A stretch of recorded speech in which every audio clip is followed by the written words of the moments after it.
Admission of partners में मैंने आपको बताया था कि जब एक नया पार्टनर आता है तो उसका सबसे पहला जो इफेक्ट होता है वो प्रॉफिट शेयरिंग रेशो पे होता है। यानी कि जो प्रॉफिट शेयरिंग रेशो होता है वो चेंज हो जाता है। आप भी समझते हैं कि चेंज होने का रीज़न ये है कि सपोज़ कि पहले दो पार्टनर थे और अब एक नया पार्टनर आ गया, तो पहले प्रॉफिट या लॉस जो है वो दो पार्टनर में डिवाइड हो रहा था, अब तीन में होगा, तो इसलिए प्रॉफिट शेयरिंग रेशो जो है वो चेंज हो जाता है। तो एक तो इसमें हमें न्यू प्रॉफिट शेयरिंग रेशो निकालना पड़ता है, जैसे मैंने पहले भी आपको बताया हुआ है। और दूसरा सेक्रीफाइस रेशो। सेक्रीफाइस रेशो का मतलब होता है कि जो ओल्ड पार्टनर्स हैं उन्होंने अपना कितना शेयर जो है वो सेक्रीफाइस करा है।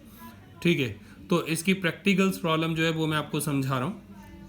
फर्स्ट क्वेश्चन जो है वो आपका है X and Y are partner sharing profit and losses in the ratio of 3:2। X और वाई पार्टनर्स हैं, उनकी रेशो 3:2 है। उन्होंने एडमिट करा Z as a new partner when who gets ये हु गेट्स होगा हु गेट्स 1/5 शेयर्स, उसका जो शेयर्स है वो 1/5 है। आपको न्यू प्रॉफिट शेयरिंग रेशो और सेक्रीफाई रेशो निकालनी है। ठीक है, पूरा क्वेश्चन ये है कि एक्स और वाई पार्टनर्स हैं, उनकी रेशो 3:2 है। उन्होंने जेड को एडमिट करा, जेड का शेयर 1/5 है। हमें न्यू प्रॉफिट शेयरिंग रेशो और सेक्रीफाइस रेशो निकालनी है। तो सबसे पहले हम यहाँ पे ओल्ड रेशो लिख लेंगे। ओल्ड रेशो क्वेश्चन के अंदर 3:2 दे रखी है। जेड जो कि नया पार्टनर है, जेड का जो शेयर है वो 1/5 है। इसके बाद रिमेनिंग शेयर निकालेंगे। रिमेनिंग शेयर का मतलब है जेड को छोड़कर बाकियों का जो शेयर बच गया। ठीक है, तो जेड को छोड़कर बाकी यानी एक्स और वाई का कितना शेयर बचा, तो 1 में से 1/5 को माइनस कर देंगे। 5 - 1 यानी 4/5 हो जाएगा। अब ये वाला जो 1 है ये कहाँ से आ गया, इस 1 का मतलब होता है 100%। 100% का मतलब 100/100 और 100/100 का मतलब 1 होता है। ठीक है, तो उसमें से हमने जो जेड है जो कि न्यू पार्टनर उसके शेयर्स को हटा दिया, तो बाकी का शेयर ये बच गया। अब न्यू रेशो कैलकुलेट कैसे करनी है वो देखिए। न्यू रेशो के लिए सबसे पहले मैं सिर्फ एक्स और वाई को लिखूंगा, जेड को नहीं लिख रहा, ये आपको ध्यान में रखना है। तो एक्स और वाई की रेशो क्या थी, 3:2, यानी 3/5 2/5, 3/5 2/5। इन दोनों को रिमेनिंग से मल्टीप्लाई करना है, रिमेनिंग से मल्टीप्लाई करना है इन दोनों को। तो ये 12/25 हो गया और ये 8/25 हो गया। ठीक है, अब जेड का शेयर क्या था, 1/5 था। इसको आप रिमेनिंग से नहीं करते। ध्यान रखिएगा कि जो नया पार्टनर्स है उसको आप रिमेनिंग से मल्टीप्लाई नहीं कर सकते।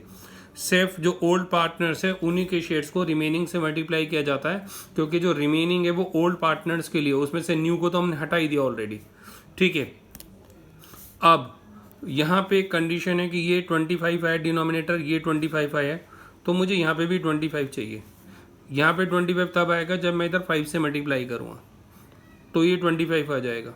इधर 5 लिखा है तो इधर भी 5 आएगा, इसको इससे मल्टीप्लाई करा तो 5 हो गया। यानी जो न्यू रेशो है वो 12, 8 और 5 आ गई आपकी। ठीक है, 12, 8 और 5 ये आपकी न्यू रेशो आई है। अब आप सेक्रीफाइस रेशो निकालेंगे। सेक्रीफाइस रेशो जो है उसके लिए फार्मूला होता है old ratio minus new ratio. Sacrifice जो निकलेगा वो सिर्फ एक्स और वाई का निकलेगा, क्योंकि सेक्रीफाइस जो करा है, जो शेयर छोड़ा गया है वो सिर्फ एक्स और वाई ने छोड़ा है। ठीक है, जेड ने तो कुछ छोड़ा ही नहीं है, वो तो नया पार्टनर है, उसको तो रिसीव हुआ है। तो ओल्ड रेशो, इसकी ओल्ड रेशो क्या थी, इसकी ओल्ड रेशो थी 3:2, यानी 3/5 और 2/5। न्यू क्या आई है इसकी, न्यू आई है इसकी 12, इसका टोटल करेंगे तीनों को 25 और इसका करेंगे 8/25। इसका एलसीएम लिया तो 25 आ रहा है। इसको 25 बनाने के लिए 5 से मल्टीप्लाई करेंगे, यानी ऊपर वाला नंबर 5 से मल्टीप्लाई होकर 15 हो जाएगा। ये पहले से 25 है, इसमें कोई चेंजेस नहीं। ठीक है, ये 13/25 बच गया। इसके बाद इन दोनों का एलसीएम लेंगे, 25 आ गया। इसको 25 बनाने के लिए 5 से यानी ऊपर वाला नंबर 5 से मल्टीप्लाई होकर 10 हो गया। 10 - 8 यानी 2/25। ठीक है, ये यहाँ पे 3 आएगा, तो यानी सेक्रीफाई रेशियो जो आपकी आ रही है वो 3:2 आ रही है। ठीक है, सेक्रीफाई जो रेशियो आ रही है वो 3:2 आ रही है। तो पूरा क्वेश्चन जो है वो एक बार आप ध्यान से देख लीजिए कि पूरा क्वेश्चन जो है उसको उन्होंने कैसे सॉल्व किया है।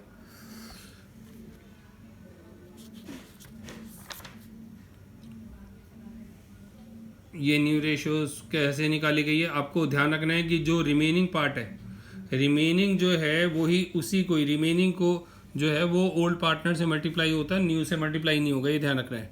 सेक्रीफाइस जो रेशियो उसका फार्मूला जो है वो आपको ध्यान रखना है कि सेक्रीफाइस रेशियो का फार्मूला कैसे लिखा गया है, ठीक है।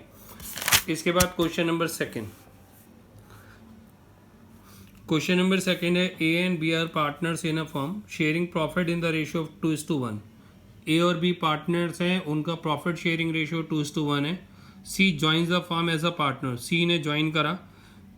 A surrender 1/4 of his share, ये जो सरेंडर ऑफ जो लिखा हुआ है, ठीक है, ए सरेंडर करता अपने हिस्से का 1/4, ए सरेंडर ऑफ लिखा हुआ, ध्यान रखना सरेंडर ऑफ, इसकी जगह कई बार गिव्स ऑफ भी लिखा होता है। A surrender 1/4 of A share and B 1/5 of A shares in favour of C. A ने अपने हिस्से का 1/4 और बी ने अपने हिस्से का 1/5 जो है वो सी को दिया है। आपको न्यू प्रॉफिट शेयरिंग रेशियो जो है वो कैलकुलेट करनी है। इसमें सी का शेयर नहीं दिया गया, सिर्फ इतना बताया गया है कि ए ने अपने हिस्से का 1/4 और बी ने अपने हिस्से का 1/5 दे दिया, ठीक है, सिर्फ इतना लिखा है। सी का शेयर है कितना, 1/4 है, 2/3 है, 3/7 है, कुछ नहीं लिखा, सिर्फ इतना लिखा हुआ। ध्यान रखना, आपको new profit sharing ratio calculate करनी है। तो जो मैं मेथड बता रहा हूँ ये तब यूज होगा जब क्वेश्चन के अंदर सरेंडर ऑफ या गिफ्ट ऑफ लिखा होगा, ये आपको ध्यान में रखना है। सबसे पहले वही ओल्ड रेशियो लिख लेते हैं। ओल्ड रेशियो आपकी क्या थी, ओल्ड रेशियो थी 2:1, ठीक है। सी का शेयर, अब ए ने अपने हिस्से का 1/4 जो है सी को दिया, तो ए के पास था क्या, ए के पास था 2/3, इसने अपने हिस्से का 1/4 दिया ए ने। बी ने अपने हिस्से का 1/5 दिया, तो बी के पास था क्या, बी के पास था 1/3, उसने अपने हिस्से का 1/5 दिए, तो ये हो गया 2/12 हो गया जो कि ए ने दिया, और ये 1/15 हो गया जो कि बी ने दिया, ठीक है। एलसीएम इसका कैलकुलेट कर लेते हैं। 12 और 15 का एलसीएम निकालेंगे तो 60 आएगा। इसको 60 बनाने के लिए 5 से मल्टीप्लाई करेंगे, यानी ऊपर वाला नंबर 5 से मल्टीप्लाई होके 10 हो जाएगा। इसको 60 बनाने के लिए 4 से, यानी ऊपर वाला नंबर 4 से मल्टीप्लाई हो जाएगा, तो यानी 14/60 ये सी का शेयर है, ठीक है। 14/16 जो है वो सी का शेयर है। अब न्यू रेशो कैलकुलेट कर लेते हैं। सी का हमें पता लग गया न्यू रेशो में ए बी, पहले इसको लिख लूँगा जो कि हैं। ए का शेयर क्या था ओल्ड रेशो के हिसाब से, ये 2/3 था, ये 1/3 था। ए ने अपने हिस्से में से कितना दे दिया सी को, ए ने दिया 2/12। बी ने अपने हिस्से में से कितना दिया, बी ने अपने हिस्से में से दिया 1/15। तो इन दोनों का एलसीएम निकालेंगे, 12 आएगा। इसको 12 बनाने के लिए 4 से, यानी ये 8 हो गया।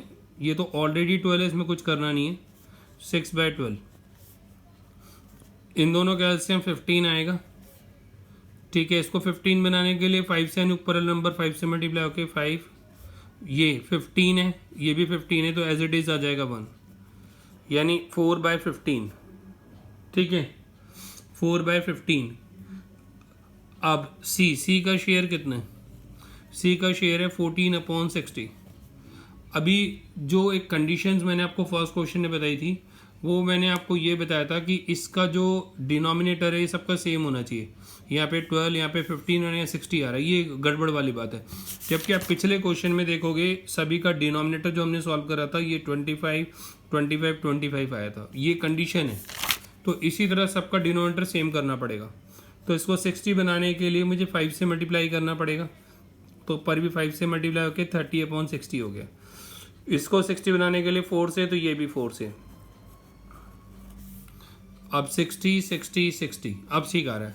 तो आपकी रेश हो गई 30, 16 और 14।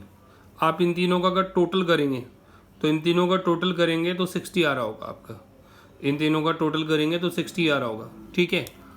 तो ये जो है न्यू रेशो इसमें कैलकुलेट करनी थी, सेक्रीफाइस इसके अंदर बोली नहीं गई है, ठीक है। तो ये मेथड तब यूज़ करेंगे जब क्वेश्चन के अंदर सरेंडर ऑफ या गिफ्ट्स ऑफ लिखा होगा, तब आपको इस मेथड को यूज़ करना है, ठीक है। Question number 3, A and B are partners sharing profit in the ratio of 5:3. They admit C on 1/4 shares which he acquires from, इसमें जो वर्ड लिखा है उसमें ऑफ था, इसमें एक्वायर्स फ्रॉम है, ठीक है, ये वर्ड इस्तेमाल हुआ फ्रॉम। इसने अपने हिस्से का 1/6 ए से लिया एंड 1/12 फ्रॉम बी, ठीक है। पूरा क्वेश्चन ये है कि ए और बी पार्टनर्स है, उनका प्रॉफिट शेयरिंग रेशियो जो है, उनका प्रॉफिट शेयरिंग रेशियो जो है वो 5:3 है। उन्होंने सी को एडमिट करा है, सी ने जो है क्या कहते हैं, सी जो है उसने, उसका शेयर है 1/4, सी का शेयर है 1/4, और 1/4 जो है पिछले क्वेश्चन में सी का शेयर नहीं दिया था, ठीक है। सी ने जो है 1/16 ए से लिए, 1/6 ए से लिए, और 1/12 जो है वो बी से लिए, ठीक है। तो इसमें जो वर्ड इस्तेमाल हुआ वो हुआ एक्वायर्स फ्रॉम, जबकि पिछले क्वेश्चन में जो वर्ड इस्तेमाल हुआ था आपका वो था सरेंडर ऑफ, या गिफ्ट्स ऑफ भी हो सकता है इसकी जगह। तो दोनों को करने का तरीका अलग अलग है, उसको समझना है आपको। तो सबसे पहले आप ओल्ड रेशो लिख लेंगे। ओल्ड रेशो क्वेश्चन में आपकी 5:3 है। सी का शेयर, सी का शेयर क्वेश्चन में गिवन है 1/4, ठीक है, सी का शेयर 1/4। सी को 1/6 मिला है ए से और 1/12 मिला है बी से, ठीक है। क्वेश्चन में लिखा है इन दोनों का एलसीएम निकालोगे 12 आएगा। ये 12 बनाने के लिए 2 से मल्टीप्लाई होगा, नहीं ऊपर वाला नंबर 2 से मल्टीप्लाई होगा, ये तो एज इट इज आ जाएगा, दोनों सेम है तो 1। 3/12 अगर आप इसे सॉल्व करोगे तो 1/4 आ जाएगा, और यहाँ पे भी आपका 1/4 ही आ रहा है, ठीक है। New ratio, new ratio A B, ठीक है। न्यू रेशो जो है वो ए और बी, पहले पुराने पार्टनर्स की मैंने लिख ली है। इसकी रेशो थी 5/8, इसकी थी 3/8। ए ने अपने हिस्से में से 1/6 दे दिया, बी ने अपने हिस्से में से 1/12 दे दिया, ठीक है। 8 और 6 इन दोनों का एलसीएम निकालेंगे, अब 24 आएगा। इसको 24 करने के लिए 3 से मल्टीप्लाई करना पड़ेगा, यानी ये 3 से मल्टीप्लाई होकर 15 हो गया। इसको 24 करने के लिए 4 से मल्टीप्लाई, यानी ऊपर वाला नंबर 4 से मल्टीप्लाई होगा, तो 11/24 आ गया। इन दोनों का भी एलसीएम निकालेंगे तो 24 ही आएगा। इसको 24 बनाने के लिए 3 से, यानी ऊपर वाला नंबर 3 से मल्टीप्लाई होकर 9 हो जाएगा। इसको 24 बनाने के लिए 2 से, यानी ऊपर वाला नंबर 2 से मल्टीप्लाई होगा, 7/24। सी का शेयर आपने क्या निकाला था, 1/4 या 3/12, कुछ भी लिख सकते हैं आप, सेम मीनिंग है। अब कंडीशन क्या है, कंडीशन ही ये 24 है, ये 24 है, तो ये भी 24 चाहिए। तो आपको इसको 6 से मल्टीप्लाई करना पड़ेगा, तो ये भी 6 से होगा। तो आपका जो आंसर है 11, 7 और 6, 11, 7 और 6। अगर आप इन तीनों का टोटल चेक करेंगे तो 24 आ रहा होगा, ठीक है। अब क्वेश्चन ने वैसे सैक्रिफाइस रेशियो निकालने को बोला नहीं गया, लेकिन सपोज अगर बोला गया होता तो फार्मूला लगाने की जरूरत नहीं थी। सैक्रिफाइस रेशियो निकालने के लिए बोला गया होता तो फार्मूला लगाने की जरूरत नहीं थी, क्योंकि क्वेश्चन में दिया कि ए और बी ने कितना सैक्रिफाइस किया हुआ है। ए ने 1/6 सैक्रिफाई करा और बी ने 1/12 सैक्रिफाई करा है, तो इसमें फार्मूला लगाने की जरूरत नहीं है। अगर आप सैक्रिफाइस रेशियो निकालते हैं, ठीक है, तो ए ने 1/6 और बी ने 1/12 किया, एलसीएम दोनों का 12 हो गया। इसको 12 बनाने के लिए 2 से, तो आपकी सैक्रिफाइस रेशियो 2:1 आ जाएगी, ठीक है। इसमें फार्मूला लगाने की जरूरत नहीं, सिर्फ इतना देखना है कि हाँ किसने कितना सैक्रिफाइस करा है, ठीक है। और ये चीज़ ध्यान रखनी है कि ये जो मेथड है, ठीक है, वो मैं कहाँ पर इस्तेमाल कर रहा हूँ, ये ध्यान में रखना है आपको। इधर जो था वो था आपका एक्वायर्स फ्रॉम, क्वेश्चन में लिखा हुआ था एक्वायर्स फ्रॉम, ठीक है। तो जहाँ पे एक्वायर्स फ्रॉम लिखा होगा वहाँ पे आपको क्वेश्चन को इस ढंग से करना है, ठीक है। और अगर सैक्रिफाइस रेशियो निकालनी है तो ऐसे होगी। इसके बाद क्वेश्चन नंबर 4, क्वेश्चन नंबर 4 है A B and C are partner sharing profit in the ratio of 3:3:2 that B D for 1/8 shares it is agreed that A would retain his original share, calculate new profit sharing ratio and sacrifice ratio. A B और C की ratio 3:3:2 है, उन्होंने D को admit करा, D का share है 1/8। It is agreed that A would retain his original share, ठीक है। उन्होंने कहा है कि इस बात के लिए एग्री हो गए पार्टनर्स कि ए अपना ओरिजिनल शेयर रिटेन करेगा, यानी कि ए का ओरिजिनल शेयर क्या है, ए का ओरिजिनल शेयर है 3/8, 3/8 इस रेशो के हिसाब से, यानी ए जो है वो अपने शेयर्स में कोई भी चेंजेस नहीं चाहता है, ठीक है। तो इसमें जो इंपॉर्टेंट लाइन है वो ये वाली है, वुड रिटेन ओरिजिनल शेयर, ठीक है, ये इंपॉर्टेंट लाइन है। इसके हिसाब से क्वेश्चन को जो है हम सॉल्व करेंगे कि ए जो अपने शेयर को रिटेन कर रहा है। सबसे पहले ओल्ड रेशो लिख लेते हैं। ओल्ड रेशो क्वेश्चन के अंदर गिवन है 3:3:2, ठीक है। इसके बाद नया पार्टनर है डी, डी का शेयर कितना है, डी का शेयर है 1/8। इसमें ए भी अपने शेयर को रिटेन कर रहा है तो ए का शेयर लिख लिया। ए का शेयर कितना है, ए का शेयर है इस रेशियो के हिसाब से 3/8। अब रिमेनिंग शेयर निकालेंगे, ठीक है, रिमेनिंग शेयर। तो जब रिमेनिंग शेयर निकालेंगे तो 1 में से माइनस कर देंगे डी का शेयर और ए का शेयर, डी का शेयर और ए का शेयर। तो ये 1 माइनस इन दोनों का एलसीएम 8 आ गया, 1 + 3 यानी 4 हो गया, ठीक है। इसको अगर आप सॉल्व करोगे तो ये 1/2 हो गया, तो ये 1/2 ही आ जाएगा यहाँ पर सॉल्व होने के बाद, ठीक है, 1/2 आ जाएगा। ध्यान रखिएगा इसमें हमने जो है डी का शेयर जो कि नया पार्टनर है और ए का शेयर जिसने अपने ओरिजिनल शेयर को रिटेन करा है, उन दोनों के शेयर्स को प्लस करके माइनस किया है यहाँ पर रिमेनिंग के लिए, ठीक है। अब न्यू रेशो, इसमें न्यू रेशो जो है उसको भी ध्यान में रखना है कि न्यू रेशो हम कैसे कैलकुलेट करेंगे। न्यू रेशो ए, बी, सी और डी, ठीक है, ए, बी, सी और डी, इनकी रेशो को कैसे रिटेन करेंगे वो ध्यान में रखना है। तो ए का जो शेयर है वो ए अपने शेयर को रिटेन करना चाहता है, वो 3/8 है। बी उसका शेयर है 1/8, ठीक है। ये तो वो दोनों हैं जो डी नया पार्टनर है, ए अपने शेयर को रिटेन कर रहा है। बचा कौन, बचा बी और सी। तो बी और सी की रेशो क्या है, बी और सी की रेशो है ये 3:2, बी और सी की रेशो है 3:2 यानी 3/5 2/5। इन दोनों को ही रिमेनिंग से मल्टीप्लाई करेंगे, जो रिमेनिंग शेयर बचा है। तो रिमेनिंग क्या बचा है 1/2, 1/2, ठीक है। तो ये 3/10 हो गया, ये आपका 2/10 हो गया। अब दिक्कत फिर से वही आ गई कि इन दोनों जो है इसका डिनोमिनेटर 8 आ रहा है, इसका 10 आ रहा है, इसका 10 आ रहा है, इसका 8 आ रहा है। तो सभी के डिनोमिनेटर को इक्वल करना पड़ेगा। तो आपको क्या करना पड़ेगा, 8 और 10 का एलसीएम निकाल लीजिए, तो यानी 40 आ रहा है। तो सभी को आप 40 बना दीजिए। इसको 40 बनाने के लिए 5 से, तो ऊपर भी 5 से, तो ये 15/40 हो गया। इसे 40 बनाने के लिए 4 से, तो ऊपर भी 4 से, ये 12/40 हो गया। इसको 40 बनाने के लिए 4 से, तो ऊपर भी 4 से, और इसको 40 बनाने के लिए 5 से, तो इसे भी 5 से, ठीक है। तो आपकी रेशो क्या आ गई, 14 12 8 5, ठीक है। 15 12 8 और 5, 15 12 8 और 5, ठीक है। ये आपकी न्यू रेशियो आई है। इसमें आपको ध्यान रखना है कि मैंने इसमें कैसे सॉल्व करा है।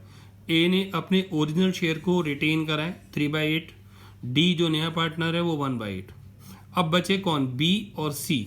तो इसलिए बी और सी की रेशियो क्या थी, बी और सी की रेशियो थी ये 3:2, तो इसलिए मैंने 3/5 3/5। ये दोनों जो रिमेनिंग पार्टनर्स थे इसलिए इसको रिमेनिंग शेयर से मल्टीप्लाई करा, बाकियों को नहीं किया गया। लेकिन उसके बाद दिक्कत ये आ गई कि सभी के डिनोमिनेटर अलग अलग आते, तो सभी के डिनोमिनेटर को इक्वल करना पड़ेगा, 40 40 40 और 40, ठीक है।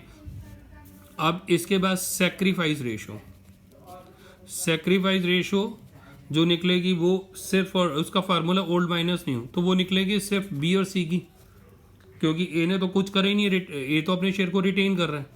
तो बी और सी, ठीक है। तो बी और सी की जो रेशो थी वो 3/2 थी, यानी 3/5 और 2/5। न्यू, इसकी बी की न्यू आ रही है 12/40, सी की न्यू आ रही है 8/40। एलसीएम लेंगे तो दोनों का एलसीएम आ गया 40, ठीक है। इसको 40 बनाने के लिए 8 से मल्टीप्लाई करेंगे, नहीं 24 हो गया। ये तो वैसे का वैसे, क्योंकि इसके नीचे 40 है तो ऊपर कोई चेंजेस करने की जरूरत नहीं है। इसका एलसीएम आ गया 40, इसको 40 बनाने के लिए 8 से, तो इसको 8 से करा 16 हो गया। ये 40 ऑलरेडी है तो उसमें चेंजेस नहीं करेंगे। यानी ये 12/40 और ये आपका 8/40, तो आपकी रेशो आ गई 12:8। 12:8 4 से डिवाइड कर देंगे तो 3:2 रेशो आ रही है आपकी। ठीक है, ये क्वेश्चन में आपको जो है जो इस बात को ध्यान रखना है वो ये कि इसमें एक पार्टनर अपने शेयर को रिटेन कर रहा है। जब वो अपने शेयर को रिटेन कर रहा है तो उस कंडीशंस में कैसे सॉल्व किया जाएगा वो आपको ध्यान में रखना है।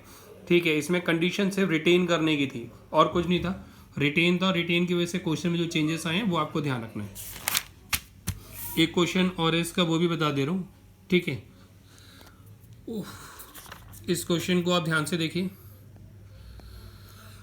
A, B and C are partners sharing profit in the ratio of 3:2. They admit D as a new partner for 1/5 shares which he acquired from A, B and C in the ratio of 2:1 respectively. Calculate new profit sharing ratio. Question ये है कि A, B और C partners हैं, उनका profit sharing ratio 3:2 है। उन्होंने D को admit करा जिसका शेयर 1/5 है।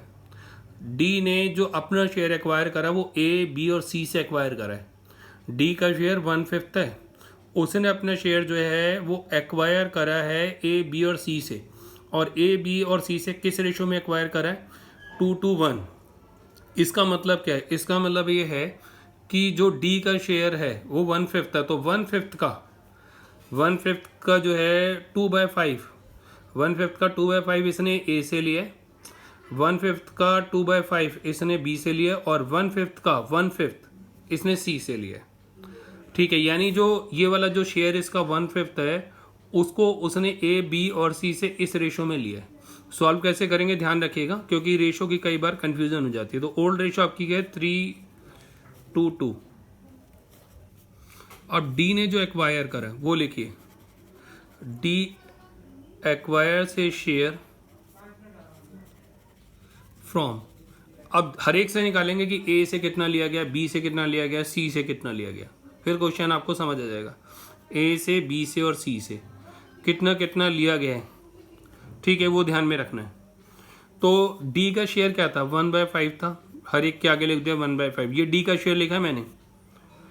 डी ने अपना शेयर ए से अपने शेयर का जो है वो किस रेशो में लिया है? 2:1 की रेशो में। अपना शेयर, ये डी का शेयर लिखा है मैंने, ध्यान रखिए।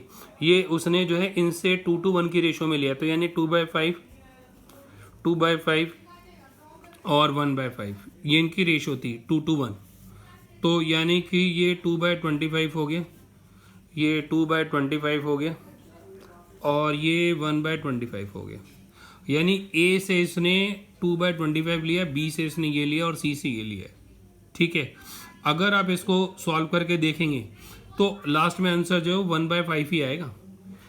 ए से ए का शेयर प्लस बी का शेयर प्लस सी का शेयर, तीनों को प्लस करेंगे तो लास्ट में सॉल्व करेंगे तो 1/5 ही आपका आंसर आएगा। ठीक है, अब न्यू रेशो जो है उसको कैलकुलेट कर लेते हैं। न्यू रेशो में ए, बी, सी। ठीक है, पहले इनको सॉल्व कर लेते हैं, ए, बी और सी। डी का तो हमें पता ही है कि डी को कितना मिले। ए जो है, ए के पास क्या था ओल्ड रेशो के हिसाब से? इसके पास था 3/7, इसके पास था 2/7, इसके पास था 2/7। इसने अपने हिस्से में से कितना दे दिया डी को? 2/25 दे दिया। इसने अपने हिस्से में से कितना दे दिया? 2/25 दे दिया। इसने अपने हिस्से में से 1/25 दे दिया। एलसीएम जो है वो 175 आएगा इसका, तो ये हो गया 75 - 14। एलसीएम 175 आएगा, 50 - 14। एलसीएम 175 आएगा, 50 - 7। तो इसको माइनस करेंगे, ये 61 बचेगा। इसको माइनस करेंगे 36 बचेगा। इसको माइनस करेंगे 43 बचेगा। अब डी का शेयर क्या था? डी का शेयर 1/5 था। ये एक तरीका और भी है, चलो 1/5 ही लिख लीजिए आप। एक तरीका ये भी था कि ए, बी और सी से जो मिला सबको प्लस करके भी लिख सकते थे आप। ठीक है, डी का शेयर 1/5 है। अब इसका डिनोमिनेटर 175 है, इसका 175, इसका 175, तो इसका भी मुझे 175 ही बनाना पड़ेगा। तो 175 कब आएगा? जब मैं इसको यहाँ पे 35 से मल्टीप्लाई करूँगा। हाँ 35 से 35 ही हो गया, ठीक है। तो न्यू रेशो आपकी आ गई 61, 36, 43 और 35। 61, 36, 43 और 35, इन सब का आप टोटल करेंगे तो 175 जो है वो आपका आंसर आ रहा होगा, ठीक है। यानी आपको एक आइडिया हो गया है कि हर एक क्वेश्चन में आपको लैंग्वेज को पहचानना है। इस क्वेश्चन में जो सी का शेयर था, जो किसने एक्वायर्ड करा था, वो ए, बी और सी तीनों पार्टनर से लिया है, लेकिन तीनों पार्टनर से रेशो में लिया है, ठीक है। तीनों पार्टनर से रेशो पे लिया है, तो उसी रेशो के हिसाब से आपको पहचानना है। इसमें ये जो था, ये चीज़ अलग थी इसके अंदर कि एक्वायर्ड फ्रॉम तो करा इसने, एक्वायर्ड फ्रॉम तो करा, एक्वायर्ड फ्रॉम को आपने पहले भी क्वेश्चन करा, लेकिन जो एक्वायर करा वो रेशो में एक्वायर्ड करा, तो उसको आपको पहचानना है। हर एक क्वेश्चन में आपको लैंग्वेज को पहचानना है, तभी जो है आप क्वेश्चन जो है उसको कर पाओगे, ठीक है।